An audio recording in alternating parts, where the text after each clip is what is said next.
శ్రీమాత్రే నమ. జయ గురు దత్తాత్రేయ నమ.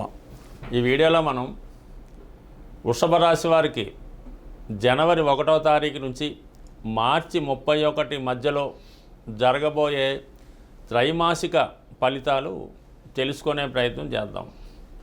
ఇది ముఖ్యంగా మనకి ఈ మార్చి 30వ తారీఖునే ఉగాది ప్రారంభమవుతుంది. అక్కడి నుంచి మనం ఉగాది ఫలితాలు తెలుసుకునే ప్రయత్నం చేద్దాం. ముందుగా ఈ 3 నెలల్లో కొన్ని ముఖ్యమైనటువంటి గ్రహాలు మారడం జరుగుతుంది. అందులో ముఖ్యంగా శని భగవానుడు మార్చి 29వ తారీఖున వృషభ రాశి వారికి ఏకాదశ స్థానంలోకి మారడం జరుగుతూ ఉంది. అంటే అప్పటిదాకా దశమ స్థానంలో సంచరిస్తాడు కాబట్టి మరి ఈ జాతకులకి మీరు ఖచ్చితంగా ఈ ఉగాది వరకు ఎదురు చూస్తే ఉగాది నుంచి మీకు శని అనుకూల స్థితి అయినటువంటి 11వ స్థానంలోకి రావడం జరుగుతుంది. అక్కడ నుంచి సుమారుగా మీకు 2.5 సంవత్సరాల పాటు మరి మిగతా గ్రహాల అనుకూలతను బట్టి చాలా వరకు మీకు వృత్తి ఉద్యోగ వ్యవహారాల్లో చాలా వరకు సంపూర్ణమైనటువంటి ప్రోత్సాహాన్ని ఇవ్వడం జరుగుతూ ఉంటుంది. అది మీరు ఎంత కష్టపడితే దానికి అంత ప్రతిఫలాన్ని మీరు ఆ సమయంలో పొందగలుగుతుంటారు. సుమారుగా ప్రతి 30 సంవత్సరాలకి ఒకసారి ఈ శని భగవానుడు మీకు 11వ స్థానంలోకి రావడం జరుగుతూ ఉంటుంది. అది సుమారుగా అక్కడ 2.5 సంవత్సరాలు ఉండడం వల్ల 27 సంవత్సరాల తర్వాత ప్రవేశించి 2.5 సంవత్సరాలు ఉండడం జరుగుతుంది. మరి ప్రస్తుతం దశమ స్థానంలోనే మనకి శనిగ్రహ సంచారం జరుగుతుంది. అది చాలా వరకు వృత్తి సంబంధించిన విషయాల్లో చాలా కష్టపడితే తప్ప ఫలితాన్ని ఇవ్వడం అన్నది సాధారణకు జరగదు.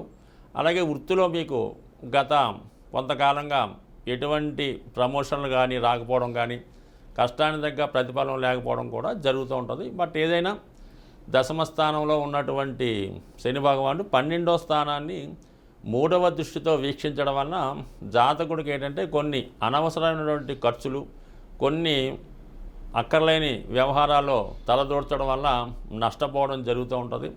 ఏదైనా దీర్ఘకాలిక పెట్టుబడులు పెట్టినా, స్థిరాస్తికి సంబంధించిన వాటి విషయంలో ఎవరికైనా రుణాలు ఇచ్చినా, కలిసి వ్యాపారం చేసినా నష్టపోవడం జరుగుతుంది. జాతకుడు సొంత ప్రాంతంలో పెద్దగా అభివృద్ధి లేకపోవడం వల్ల వేరే రాష్ట్రానికి కానీ వేరే ప్రాంతానికి కానీ అక్కడ వెళ్ళి అక్కడ జీవనోపాధి కొరకు ప్రయత్నించినప్పటికీ కూడా సరైనటువంటి అవకాశాలు లేకపోవడం, అలాగే అక్కడ వచ్చినటువంటి ఆదాయానికి ఖర్చులకి అవగాహన లేకపోవడం వల్ల చాలా వరకు జాతకుడు ఇబ్బంది పడడం జరుగుతూ ఉంటుంది. అంటే ఎవరైతే ముఖ్యంగా విదేశాల్లో పనిచేస్తూ చదువుకోవడానికి వెళ్ళినటువంటి విద్యార్థులు కానీ, ఉద్యోగ నిమిత్తం వెళ్ళినటువంటి నిరుద్యోగులు కానీ అక్కడ సరైనటువంటి అవకాశాలు లేకపోవడం వల్ల తిరిగి స్వదేశం వద్దామనే ప్రయత్నంలో చాలామంది ఉండడం జరుగుతూ ఉంటుంది. అటువంటి వారు మరి ఇంతకాలం ఎదురు చూశారు కాబట్టి మీరు మార్చి నెలాఖరు వరకు ఖచ్చితంగా ఎదురు చూడండి. ఈ రాబోయే 3 నెలలు అంటే జనవరి, ఫిబ్రవరి, మార్చిలో అక్కడ ఉన్నటువంటి పరిస్థితులకు అనుగుణంగా ఏదో ఒక కొద్దిపాటి చిన్న స్థాయి ఉద్యోగంలో ప్రవేశించి మీలో ఉన్నటువంటి నైపుణ్యాన్ని పెంచుకోవడం వల్ల ఎప్పుడైతే మీకు ఏప్రిల్ ఎంటర్ అయిందో మీకు ఖచ్చితంగా ఒక చెప్పుకోదగ్గ మంచి ఉద్యోగంలో చేరడం జరుగుతుంటుంది.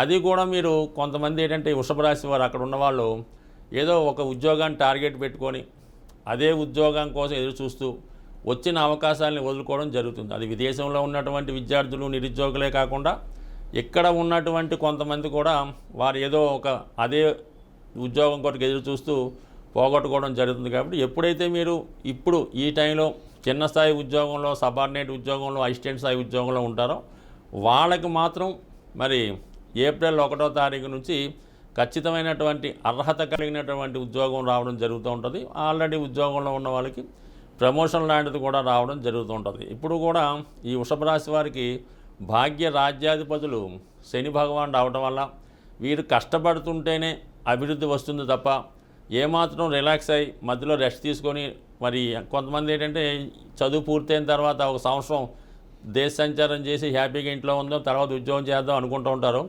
అటువంటి వారు మరి ఒక సంవత్సరం గ్యాప్ తీసుకున్నా మొత్తం జీవితాంతం అంతా గ్యాప్ తీసుకున్నట్టు అవుతుంది. కాబట్టి ఇమీడియట్గా వచ్చిన అవకాశాన్ని సద్వినియోగం చేసుకుంటే ఏప్రిల్ తర్వాత అద్భుతమైనటువంటి రాజయోగం లాంటిది ఈ వృషభ రాశి వారికి రావడం జరుగుతుంది. ఒకసారి మీరు ఆలోచించి ప్రయత్నం చేయండి. ఇక గురు భగవానుడు కూడా మీకు ఇంచుమించుగా మనకి ఈ ఈ 3 నెలలు కూడా వృషభ రాశిలోనే సంచరించడం జరుగుతుంది. అయితే ఇప్పుడు వక్ర గమనంలో ఉన్నటువంటి గురువు ఫిబ్రవరి 4 తర్వాత రుజు మార్గంలోకి రావడం జరుగుతూ ఉంటుంది. ఇప్పుడు వక్రగమనంలో ఉన్నటువంటి గురు భగవానుడు మీకు 12వ స్థానంలో ఉన్నటువంటి ఫలితాలు కూడా ఇవ్వడం వల్ల మీరు చాలా వరకు కొన్ని అదనపు బాధ్యతలు మీ మీద వేసుకోవడం జరుగుతూ ఉంటుంది. అంటే ఎవరినైనా చదివించడం, ఎవరికో ఆర్థిక సహాయం చేయడం, కొంతవరకు శని దృష్టి కూడా వ్యయం మీద ఉండడం వల్ల ఏదన్నా వ్యసనాలకో ఏదన్నా అక్కర్లేని వారికి అపాత్ర దానం చేయడం లాంటిది కూడా జరగవచ్చు. ఎప్పుడైతే గురువు రుజుమార్గంలోకి వచ్చాడో ఆటోమేటిక్గా మీ యొక్క చిన్న చిన్న పొరపాట్లు కానీ మిస్టేక్స్ కానీ సరి చేసుకుంటారు ఫిబ్రవరి 4 తర్వాత. ఆ ఫిబ్రవరి 4 నుంచి ఏమవుతుందంటే గురువు అటు 5, 9 స్థానాల్ని యాక్టివేట్ చేయడం వల్ల మీ యొక్క పూర్వపుణ్యం జనరేట్ అవుతుంది. ఆ ఫలితం కారణంగా మీకు మంచి అదృష్టం కలిసి రావడం, ఆరోగ్యపరంగా బాగోవడం, ముఖ్యంగా విద్యార్థుల యొక్క తల్లిదండ్రులు అంటే ఎవరైతే పెద్దవారు ఉన్నారో వారి యొక్క సంతానం విద్యలో మంచి ప్రగతి సాధించడం, వారికి ఉద్యోగాలు రావడం, పిల్లలకైనా వివాహం కుదరడం, అలాగే సంతానం కొరకు ఎదురు చూస్తున్నటువంటి దంపతులు ఎవరైనా వృషభ రాశిలో ఉంటే వారికి ఖచ్చితంగా మరి ఈ ఫిబ్రవరి 4 తర్వాత కన్సీవ్ అవ్వడం కానీ సంతానానికి సంబంధించిన శుభవార్తలు చాలా వరకు వచ్చే అవకాశం ఉంటుంది. అది కాకుండా వివాహ విషయంలో మరి చాలా వరకు మరి ఈ గురువు వక్రగమన సంచారం వల్ల ఏమైందంటే వివాహ ప్రయత్నాలు దగ్గరికి వచ్చి మిస్ అవ్వడం, కొన్ని వాయిదా పడడం జరిగింది. మరి ఇప్పుడైతే మనకి కంపల్సరిగా ఈ ఫిబ్రవరి 4 తర్వాత గురువు యొక్క సప్తమ దృష్టి వృశ్చిక రాశి మీద పడుతుంది. అలాగే శని యొక్క దశమ దృష్టి కూడా వృశ్చిక రాశి మీద పడడం వల్ల సప్తమ భావం 100% యాక్టివేట్ అయ్యి వివాహ ప్రయత్నాలు చాలా వరకు మీకు అంటే మనకి ఫిబ్రవరి 14 నుంచి మార్చి 29 మధ్యలో వివాహ ప్రయత్నాలు ఫలిస్తాయి.